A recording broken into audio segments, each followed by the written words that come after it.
नमस्कार friends, welcome in my channel quality aura India. दोस्तों, आज हम बात करने वाले हैं टाइम टर्मिनोलॉजी पे। जैसे कि आपको जानते हैं कि what is cycle time, what is takt time, what is throughput time and what is lead time. तो ये time terminology basically very important role अदा करती है जब भी आप लीन सिक्स सिग्मा या मैनेजमेंट प्रोसेस अप्रोच को इंडस्ट्री में मीन्स काम करते हैं या समझते हैं। तो इस टर्मिनोलॉजी का आपका जो जो बेसिकली क्लियर थॉट प्रोसेस है वो होना चाहिए। तो आज हम उसी के ऊपर बात करेंगे। और सबसे पहले रिक्वेस्ट दोस्तों, अगर अभी तक आपने हमारे चैनल को अभी तक सब्सक्राइब नहीं किया है तो प्लीज आपसे रिक्वेस्ट है कि आप चैनल को सब्सक्राइब कर लीजिए और अपने कोलीग्स फ्रेंड्स को भी शेयर करिए ताकि उनको हमारे लेटेस्ट वीडियो के अपडेट्स मिलते रहें। Friends, Quality Aura India is taking the innovative introducing to the online certification of Lean Six Sigma Yellow Belt program, which is basically a complete blend of the basics of Lean and Six Sigma. So ये basically training programme आपके लिए काफ़ी helpful रहेगा और हम ये online start कर रहे हैं और काफ़ी रिजनेबल और कम फीस में है।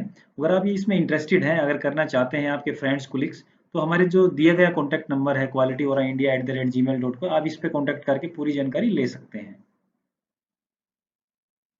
दोस्तों, आज की वीडियो में हम बात करने वाले हैं cycle time, takt time, throughput time and lead time के ऊपर डिटेल्स में। सो आज हम समझेंगे कि क्या है इनके कंटेंट्स, कैसे ये काम करते हैं और कैसे कैसे इनमें क्या मेथोडोलॉजी यूज होती है। तो आज हम इन्हीं टॉपिक्स के ऊपर बात करने वाले हैं। सो फ्रेंड्स, सबसे पहले समझते हैं कि पर्पज ऑफ टाइम मेजरमेंट है क्या। मीन्स टाइम स्टडी जो है प्रोसेस है वो बेसिकली हम करते क्यों हैं।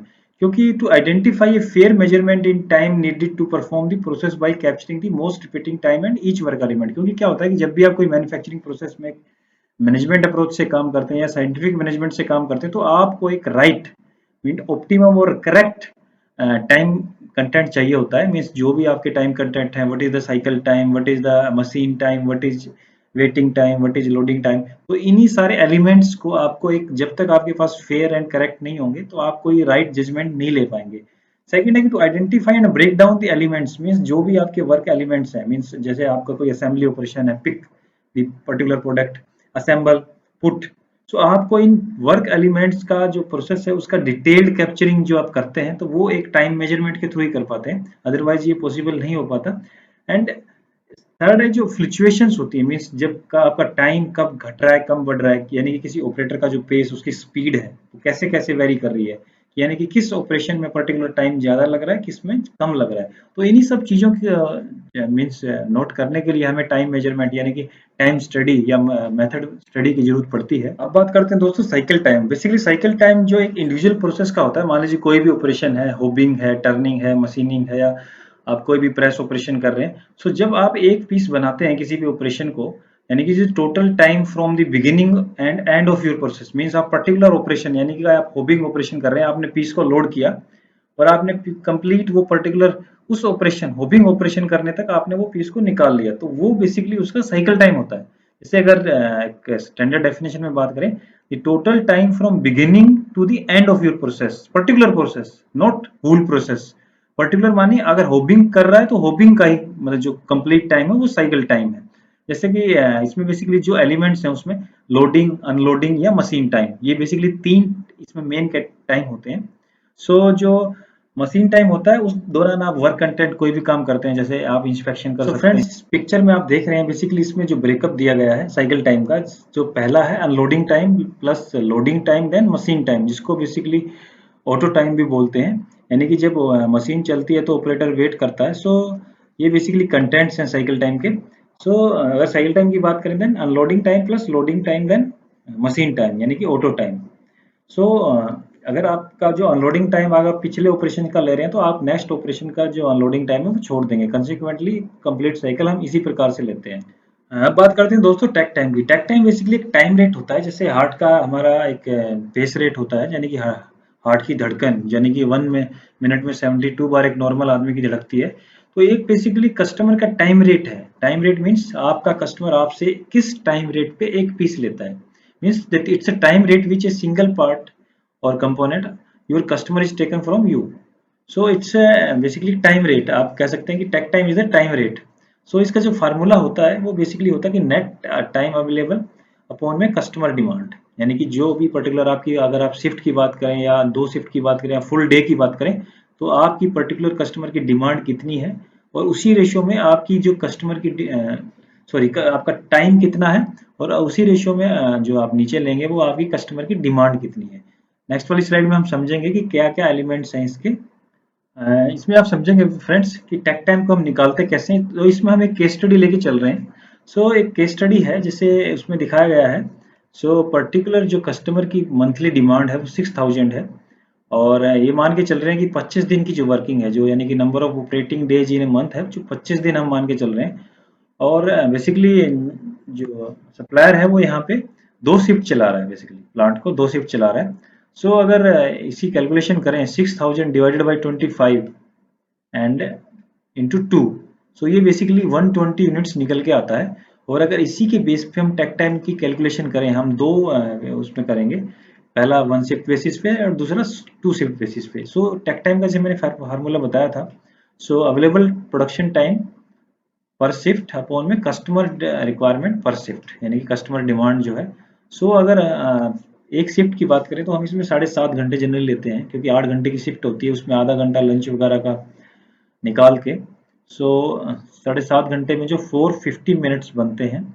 और अगर सेकंड्स की बात करें तो 7.5 घंटे में 27,000 27,000 सेकंड्स बनते हैं, क्योंकि 1 घंटे में 3600 सेकंड्स होते हैं। अगर 3600 को आप 7.5 से डिवाइड करेंगे तो 27,000 आता है। और अगर डिमांड जो है हमारी 120 यूनिट्स जो यहाँ से निकल के आ रहा था, सो इसको अगर कैलकुलेट करते हैं तो हमारा 225 सेकेंड्स टेक टाइम निकल के आता है। यानी कि जो टाइम रेट है, कस्टमर का जो टाइम रेट है, कस्टमर 225 सेकंड में आपके प्लांट से एक कंपोनेंट लेता है। सो इसका सीधा सीधा मतलब ये है। और अगर इसको 2 शिफ्ट बेसिस पे कैलकुलेट करें, सो जो इसमें क्या रहेगा, जो हमारा 27,000 रहेगा उसको इंटू 2 कर देंगे हम, यानी कि 50,000 54,000 हो जाएगा, यानी कि। और जो डिमांड थी जो 120, उसको भी 2 से काउंट कर देंगे, यानी कि जो आपका रेशियो बराबर रहेगा। यानी कि जो आपका अवेलेबल टाइम है, प्रोडक्शन टाइम है, वो भी 2 से काउंट काउंट करेंगे, यानी कि दोगुना हो जाएगा 54,000। और डिमांड है वो भी आपकी 240 हो जाएगी।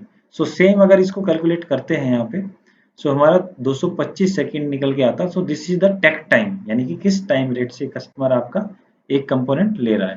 अब बात करते हैं दोस्तों थ्रूपुट टाइम की। Throughput time basically total total time होता है, यानी कि आपके पर्टिकुलर प्लांट में जो भी ऑपरेशन एक लाइन पे होते हैं, मान लीजिए stamping, welding, assembling, inspection and moving, यानी डिस्पैच जो ऑपरेशन पर्टिकुलर आपके प्लांट में हो रहे हैं, वो बेसिकली आपके प्लांट का थ्रूपुट टाइम होता है। यानी कि आपके प्रीव्यू में, आपके जो प्लांट प्रीमिसेस में जो भी पर्टिकुलर ऑपरेशंस एक लाइन पे होते हैं, वो बेसिकली आपके प्लांट का थ्रूपुट टाइम होता है। So it's basically total amount of time it take a manufacturing to make a product including all process time in your factory. यानी कि आपके प्लांट में जो भी ऑपरेशन हो रहे हैं, ये बेसिकली आपके सप्लायर से रिलेटेड बिल्कुल नहीं है। यानी कि जो पर्टिकुलर आपकी फैक्ट्री में ऑपरेशन होते हैं, ये उनका basically total sum up time होता है, थ्रूपुट टाइम। यानी कि एक एग्जांपल आप देखें इसमें, जैसे कि आपका स्टैंपिंग है, देन वेल्डिंग है, assembly, inspection and moving. Stamping में यहाँ पे 5 सेकंड है, वेल्डिंग में 14 सेकंड, असेंबली में 20 सेकंड्स, इंस्पेक्शन में 15 एंड मूविंग और डिस्पैच में 30 सेकंड्स। यानी कि टोटल जो आपका 85 seconds time है, that is the throughput time of your plant. So this is the calculation of throughput time. तो अब बात करते हैं दोस्तों लीड टाइम की। Lead time basically total time rate होता है, यानी कि जब आपका कस्टमर आपका कोई ऑर्डर प्लेस करता है, मीन्स आप किसी पर्टिकुलर कमोडिटी या किसी आइटम के लिए कोई भी ऑर्डर प्लेस करते हैं, यानी कि आपके ऑर्डर प्लेस करने के बीच में और आपका प्रोडक्ट जब आपकी पहुंचता है, मतलब आप तक, तो उस टाइम को आप लीड टाइम बोलते हैं। यानी कि the total amount of time between process start and process complete. यानी कि अगर आप सिंपल एग्जांपल देखें, फ्लिपकार्ट में जब आप कोई ऑर्डर प्लेस करते हैं किसी मोबाइल का, यानी कि आप अभी आपने एक ऑर्डर प्लेस किया है, यानी कि अभी आपका 10 तारीख को जो ऑर्डर प्लेस हुआ और आपको 16 तारीख को प्रोडक्ट मिला, तो ये 6 दिन का जो टाइम है, ये बेसिकली आपका लीड टाइम है। सो सिंपली अगर हम कहें, so total time required to complete one part और प्रोडक्ट और service, that is the lead time. ये बेसिकली 3 है, जैसे कैटेगराइज किया है। कस्टमर लीड टाइम बेसिकली जैसे मैंने बताया था फ्लिपकार्ट का example, the amount of time taken between order confirmation and order fulfilment, यानी order complete, so that is customer lead time. Material lead time, आप किसी सप्लायर को ऑर्डर प्लेस करते हैं और सप्लायर आपको वो माल पहुंचा देता है, सो that is the material lead time, and factory या production lead time basically है amount of time it take to build and ship a product। यानी कि आपने जो पर्टिकुलर अमाउंट जो आपका कस्टमर ने आपको ऑर्डर दिया, आपने प्रोडक्ट बना के डिस्पैच कर दिया, जब आपको कस्टमर को वो प्रोडक्ट मिला, so that is the customer production lead time. So ये this is the basically understanding of lead time. Particularly आप यहाँ पे देखेंगे, इसमें बेसिकली दिखाया गया है एक मैन्युफैक्चरिंग लूप है, जिसमें एक कस्टमर को ऑर्डर प्लेस किया जाता है, मीन सप्लायर को, और एक मटेरियल रिसीव होता है, देन प्रोसेस पर्टिकुलर प्लांट में कुछ ऑपरेशन होते हैं, process 1 process 2, then customer receive करता है। सो ये बेसिकली कंप्लीट लूप है। तो इस प्रोसेस में जो लीड टाइम लग रहा है हमारा, जैसे 1 hour plus 4 hour plus 16 seconds, 120 seconds and 8 hour, तो सो टोटल जो हमारा लीड टाइम है 13 hours and 136 seconds. So this is the lead time.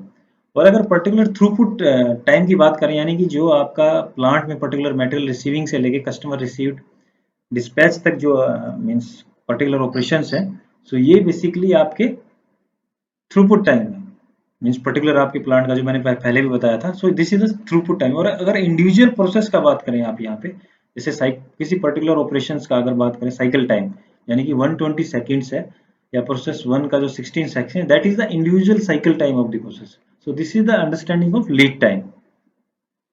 Friends, इसमें हम समझेंगे basically cycle time, takt time and lead time में बेसिकली रिलेशनशिप क्या है। सो एक कंप्लीट बैलेंस लाइन में जो साइकिल टाइम होता है वो हमेशा टेक टाइम से कम होता है, और इन दोनों के बीच में कम से कम 20% का गैप होना चाहिए। मान लीजिए मेरा टेक टाइम अगर 100 सेकेंड्स है, सो मेरी जो प्लांट की जो लाइन्स हैं उनका इंडिविजुअल प्रोसेस का जो साइकिल टाइम है वो 80 सेकंड तक होना चाहिए। क्योंकि ऐसा इसलिए है कि जो 20% का गैप है वो बेसिकली जो डिमांड फ्लक्चुएट करती है, मतलब मीन्स कभी कम या कभी ज़्यादा होती है। सो उस डिमांड गैप को मेंटेन करने के लिए हमारा 20% तक गैप होना चाहिए। और दूसरा थंब रूल ये है कि आपका हमेशा साइकिल टाइम जो कस्टमर डेजिग्नेटेड टेक टाइम है उससे हमेशा कम होना चाहिए, और तभी आपकी लाइन बैलेंस हो पाएगी।